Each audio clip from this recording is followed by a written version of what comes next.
Greater Warangal పరిధి 40వ డివిజన్లో మౌలిక సదుపాయాలను తక్షణమే నెరవేర్చి స్థానిక ప్రజలకు ఇబ్బందులు కలగకుండా నగరపాలక సంస్థ అధికారులు చర్యలు చేపట్టాలని 40వ డివిజన్ కార్పొరేటర్ మరపల్ల రవి పేర్కొన్నారు.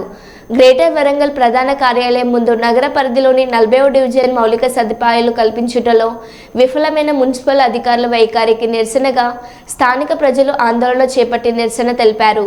కార్పొరేటర్ మరపల్ల రవి, స్థానిక ప్రజలు విజయ్ కుమార్, మరపల్ల గౌతమ్, పెన్న రవి, వనం కుమార్, నర్సింగ పురుషోత్తలయ్య, వహిద తదితరులు పాల్గొన్నారు. ఈ సందర్భంగా మరపల్లి రవి మాట్లాడుతూ గ్రేటర్ వరంగల్ పరిధి 40వ డివిజన్లో మౌలిక సదుపాయాలను తక్షణమే నెరవేర్చి స్థానిక ప్రజలకు ఇబ్బందులు కలగకుండా నగరపాలక సంస్థ అధికారులు చర్యలు చేపట్టాలని 40వ డివిజన్ కార్పొరేటర్ మరపల్ల రవి పేర్కొన్నారు.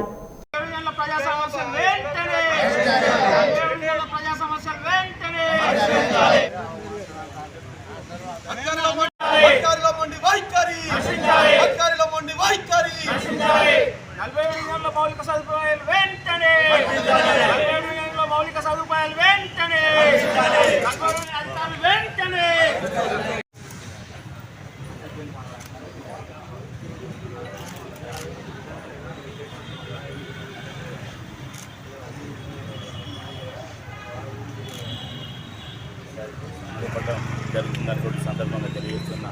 ఇలా మౌలిక సదుపాయాలను కల్పించడంలో ఇలా మహానగర పాలక సంస్థ యంత్రాంగం, పాలకులు, అధికారులు వైఫల్యం చెందిందని కూడా ఈ సందర్భంగా తెలియజేస్తున్నా.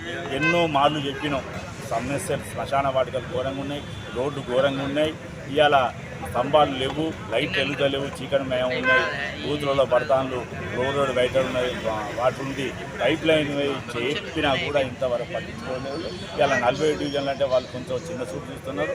దానికే ప్రజలు స్వచ్ఛందంగా ముందుకొచ్చి ధర్నా కార్యక్రమం చేపట్టడం జరిగిన సందర్భం చెప్తాం. డివిజన్లో అనేక కోతులు ఉన్నాయి, కుక్కలు ఉన్నాయి. కుక్కలు 20-15 గుంపులుగా తిరిగి సంచరిస్తాయి. మరి వాటిని చూసి ప్రజలు ఒంటరిగా వెళ్ళలేని పరిస్థితి, అనేక సమస్యలతో కొట్టుముట్టాడుతున్నాయి. ఈ వారం రోజుల్లో కనుక ఈ సమస్యల మీద ఇచ్చే వినతి పత్రాన్ని కనుక పరిష్కరించినట్టయితే పెద్ద ఎత్తున కార్యరూపం సాధిస్తాం. మంచినీరు మా డివిజన్లో 3 ట్యాంకులు ఒకే ప్రాంతాల్లో ఉంటాయి. చుట్టుపక్కల ప్రాంతాల ప్రజలకు నీళ్ళు అది ఎప్పుడు వచ్చేదో ఎవరికి అర్థం కాదు. వచ్చిన 3 నీళ్ళు ఇలా అంటువ్యాధులు వస్తాయి, విపరీతంగా ఉన్నాయి.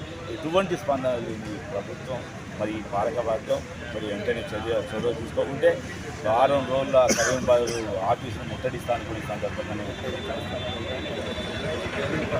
పెండింగ్ పనులు ఉన్నాయి. కాంట్రాక్టులు మధ్యనే వదిలేసినారు. ఇలా 10 ఫీట్ల బాత్లైన్ ఉన్నది.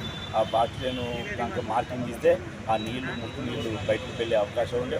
అది మార్కింగ్ ఇవ్వని కారణంగా ఇలా శ్మశాన వాటికలో నీళ్ళు వస్తాను. దాని సంస్థానం చేయాలంటే వాళ్ళు చాలా ఇబ్బంది పడతారు. మరి ఎన్నో సమస్యలతో గుర్తించారు. కాబట్టి వెంటనే ప్రభుత్వం కానీ ఇలా మహానగర పాలక సంస్థ చొరవ చూపాలని కూడా సందర్భంగా